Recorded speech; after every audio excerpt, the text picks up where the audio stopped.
आत्मस्वरूप की जिज्ञासा मनुष्य में आदिकाल से ही रही।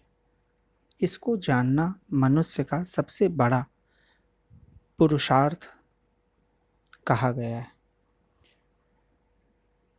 यही मनुष्य का सबसे श्रेष्ठ कर्म भी है, क्योंकि जब तक वह यह नहीं जान लेता कि वह कौन है,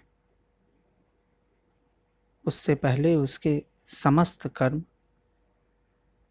व्यर्थ या बंधन के ही कारण हो जाते हैं। व्यर्थ हो जाता है वह समस्त जीवन जिसमें हम स्वयं को ही न जान पाए। संपूर्ण उपनिषद इसी आत्म तत्व के बारे में जानने के ज्ञान से भरे पड़े। इन्हीं में कठोपनिषद अपना एक महत्वपूर्ण स्थान रखता है। संपूर्ण कठोपनिषद नचिकेता और यमराज के उपाख्यानों से अभिपूरित है, जिसमें नचिकेता के 3 महत्वपूर्ण प्रश्न यमराज से किए गए हैं। इसमें दूसरे वर के रूप में नचिकेता ने यमराज से आत्म तत्व की जिज्ञासा प्रकट की। नचिकेता की इस जिज्ञासा प्रकट करने पर यमराज उसे अनेकों प्रलोभन देते हैं, परंतु दृढ़ तत्वज्ञानी नचिकेता अपने प्रश्न के उत्तर जानने पर ही अटल टिका रहता है। अंततः यमराज उसे आत्म तत्व का अधिकारी समझते हैं और प्रसन्न होते हैं, और फिर उसे आत्मा के बारे में बताते हैं। यह जो कहानी है, यह प्रत्येक मनुष्य पर भी लागू होती है। अगर हम नचिकेता की भांति यमराज अर्थात मृत्यु के देवता के सामने, मतलब कि मृत्यु के आने से पहले हम उतने ही दृढ़ हो जाएं, जहां माया द्वारा दिए गए प्रलोभनों से हम अपने आप को अलग रखें, उसके व्यापार में फंसे न, तो हम भी उसी नचिकेता की भांति आत्म तत्व को प्राप्त कर सकते हैं। उसी का थोड़ा सा उपाख्यान यहाँ पर प्रस्तुत है। यमराज आत्म तत्व के बारे में कहते हैं, न जायते म्रियते वा विपश्चिन्नायम कुतश्चिन्न बभूव कश्चित् अजो नित्यः शाश्वतो अयम पुराणो न हन्यते हन्यमाने शरीरे।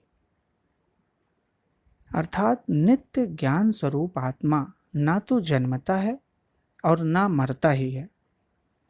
यह ना तो स्वयं किसी कारण से उत्पन्न हुआ है और ना इससे कोई भी हुआ है। अर्थात यह ना तो किसी का कार्य है और ना कारण ही है। यह अजन्मा, नित्य, सदा एक रस रहने वाला और पुरातन है। यह क्षय और वृद्धि से रहित है। हमारे शरीर के नाश किए जाने पर भी इसका नाश नहीं किया जा सकता। यहाँ आत्मा के शुद्ध स्वरूप का एवं उसकी नित्यता का निरूपण किया गया है। जब तक साधक अपनी नित्यता और निर्विकारिता का अनुभव न कर ले, तब तक वह अपने शरीर को ही नित्य समझता, इस अनित्य को ही वह स्वयं समझता रहता है। और जब तक कोई भी साधक अनित्य पदार्थों से वैराग्य न ले ले, उसके वास्तविक स्वरूप को न समझ ले, तब तक वह अंतःकरण में स्थित जो नित्य तत्व है, सत्य तत्व है, उसकी अभिलाषा के लिए उत्कट नहीं होगा। जब तक हम यह न जान लें कि यह जो शरीर हमें प्राप्त है, इससे अलग हमारा अस्तित्व नित्य है, यह अनुभव ना हो जाए, तब तक उसे जानने की हमारे अंदर अभिलाषा भी नहीं होगी। और जब तक यह अभिलाषा नहीं है, तब तक हम उसके लिए प्रयास भी नहीं करेंगे, और हम अपना जीवन अन्य जीवों की भांति, पशु पक्षी जानवरों की भांति ही जीते चले जाते हैं।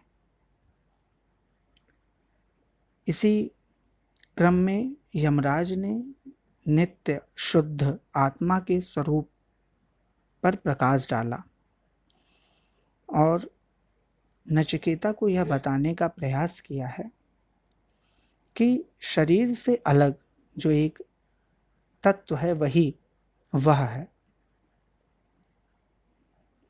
आत्मा ना तो उत्पन्न होता है और ना मरता है, आत्मा अजन्मा है।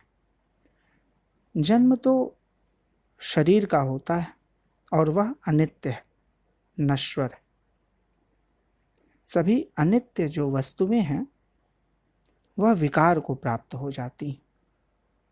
विकारों को 5 प्रकारों में बांटा गया है: जन्म, वृद्धि, व्याधि, क्षय और मृत्यु।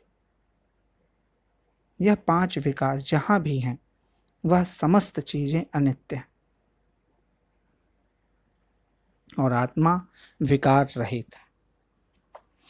गीता के दूसरे अध्याय में भी आत्मा के स्वरूप पे प्रकाश डालते हुए कृष्ण भगवान यही बात कहते हैं: य एनम वेत्ति हंतारम यश्चैनम मन्यते हतम उभौ तौ न विजानीतो नायम हन्ति न हन्यते। जो इस आत्मा को मारने वाला समझता है तथा जो इसको मरा हुआ समझता है, वे दोनों ही नहीं जानते कि सत्य क्या है, क्योंकि यह ना तो मरता है और ना मारा जाता है। न जायते म्रियते वा कदाश्चिन्नायं भूत्वा भविता वा न भूयः अजो नित्यः शाश्वतो वयं पुराणो न हन्यते हन्यमाने शरीरे।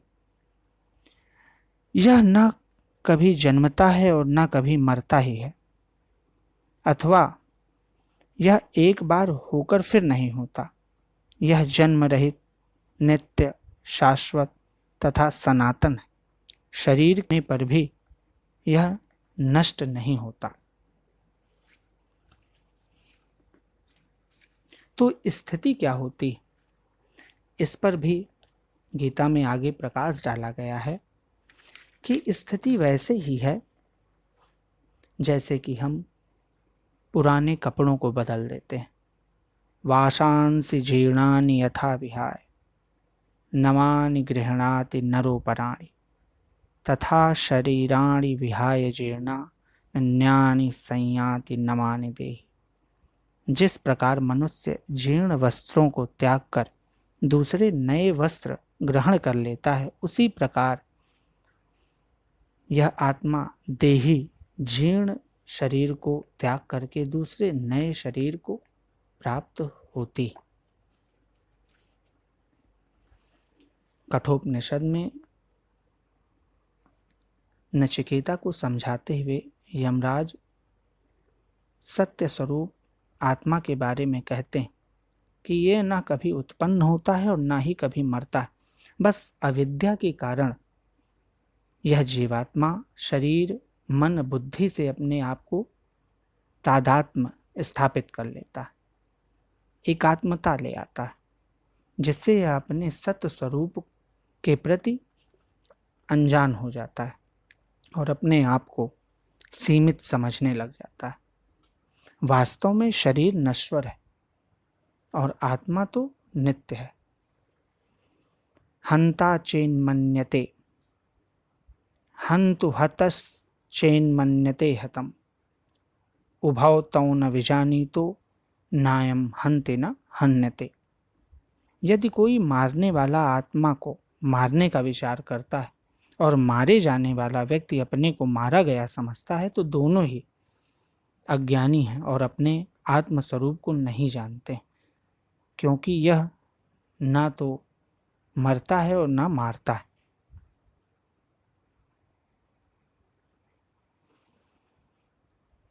यही यमराज नचिकेता को समझाने का प्रयास कर रहे हैं और उस सत्य को उद्भासित कर रहे हैं जिसके लिए ब्रह्मर्षि लोग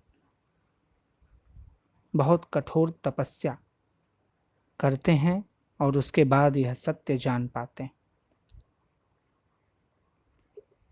और यह सत्य सभी के लिए, जो साधक हैं उनके लिए जानना इसीलिए आवश्यक है कि उन्हें उस परम सत्य का ज्ञान तभी होगा जब तक वह अनित्य से अपने वैराग्य को स्थापित नहीं करेंगे। अनित्य के प्रति वैराग्य लेकर आए अपने विचार में, तब जाकर अनित्य के भोगों से उनको जो सुख की अभिलाषा है, इन साधनों से जो उन्हें सुख की आशा लगी रहती है, उसके प्रति उनके अंदर वैराग्य स्थापित होगा। और जब इस अनित्य से, इस माया से वैराग्य स्थापित होगा, वास्तविक सुख स्वरूप परमात्मा का बोध तभी होगा और हम उसके लिए तभी योग अभिलाषी होंगे, या कहें कि मुमुक्षुत्व तब हमारे अंदर जागृत होगा।